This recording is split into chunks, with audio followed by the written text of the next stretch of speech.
తమ ఏం చేయబోతున్నామో, మనసులో ఏముందో డైరెక్ట్‌గా బయటికి చెప్పకుండా కవర్ చేసే ఆర్ట్‌లో పవర్ స్టార్, జనసేనాని పవన్ కళ్యాణ్ పక్కా ఎక్స్‌పర్ట్. మనసులో ఉన్న ఒరిజినల్ ప్లాన్స్‌ని పొరపాటున కూడా జనానికి ముందే ఓపెన్‌గా చెప్పరు. జస్ట్ ఆయన చేసే యాక్షన్స్, ఆయన వేసే పొలిటికల్ స్టెప్స్ చూసే జనాలే ఆయన రాజకీయాన్ని అనలైజ్ చేసుకోవాలి. అందరికీ తెలిసిన ఒక ఓపెన్ సీక్రెట్ ఏంటంటే పవన్ కళ్యాణ్ పక్కా మోదీ ఫాలోవర్. మోదీ కనుసన్నుల్లోనే, ఆయన కనుసైగలతోనే పవన్ తన పొలిటికల్ గేమ్ నడిపిస్తున్నారనేది ఇప్పుడు క్లియర్‌గా అర్థమవుతుంది. లాస్ట్ మంత్ హైదరాబాద్‌లో మోదీ పవన్ మీటింగ్ తర్వాత పొలిటికల్ వాతావరణం ఎందుకు అంత స్పీడ్‌గా మారింది? నిన్న ఢిల్లీలో జాతీయ మీడియా ముందు పవన్ చేసిన హంగామా వెనుక ఉన్న అసలు స్కెచ్ ఏంటి?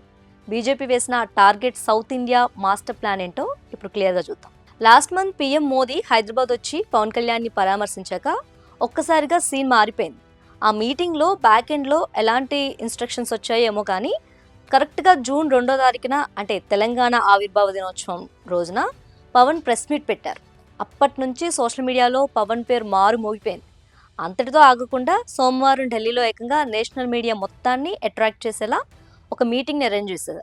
అసలు ఆంధ్ర, తెలంగాణ దాటి పవన్ కళ్యాణ్ సడన్గా ఢిల్లీ లెవెల్లో జాతీయ మీడియా ఫోకస్లోకి రావటం వెనుకున్న అసలు మాస్టర్ ప్లాన్ ఏంటో ఇప్పుడు బయటపడింది. ఢిల్లీ సభలో పవన్ కళ్యాణ్ మాట్లాడిన ప్రతి మాట, వాడిన ప్రతి లైన్ పక్కా బీజేపీ మార్క్ రాజకీయ భాషని గుర్తు చేసింది.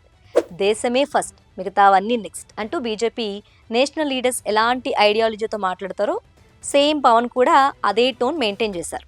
సైలెంట్గా పవన్ కళ్యాణ్ మోదీ స్ట్రాటజీని ఫాలో అవుతున్నాడనే దానికి ఇదొక స్ట్రాంగ్ ఎవిడెన్స్. సభలో పవన్ కళ్యాణ్ తన జనసేనకు ప్రాతినిధ్యం వహిస్తున్న లోక్సభ, రాజ్యసభ సభ్యులకు ఒక క్రేజీ గైడ్లైన్ ఇచ్చారు.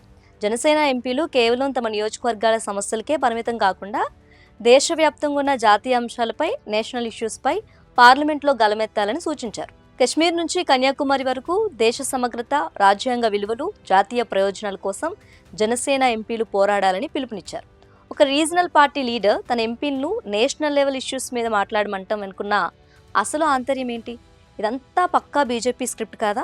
జనసేనాని నోట మోదీ మాటలు పలికించడం వెనుక బీజేపీ ప్లాన్ ఏంటో ఇప్పుడు అర్థమవుతుంది కదా. ఇదంతా సౌత్ ఇండియాని ఎలాగైనా కైవశం చేసుకోవాలని బీజేపీ టాప్ లీడర్షిప్ రచించిన ఒక వ్యూహంలో భాగం. కొండకు సన్నతాడు కట్టి లాగుతాం, వస్తే కొండ వస్తుంది, పోతే జస్ట్ ఆ సన్నతాడేగా పోయేది అని ఇప్పుడు బీజేపీ సౌత్ ఇండియాలో ఎగ్జాక్ట్గా ఇదే రోప్ ట్రిక్ వ్యూహాన్ని ఎంచుకుంది.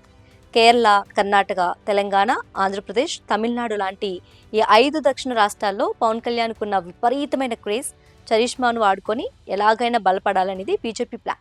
పవన్ కళ్యాణ్ అనే ఒక పవర్ఫుల్ ఇన్స్ట్రుమెంట్ని వాడుకొని సౌత్ ఇండియాలో పాగా వేయాలనేది కమలం పార్టీ మాస్టర్ ప్లాన్.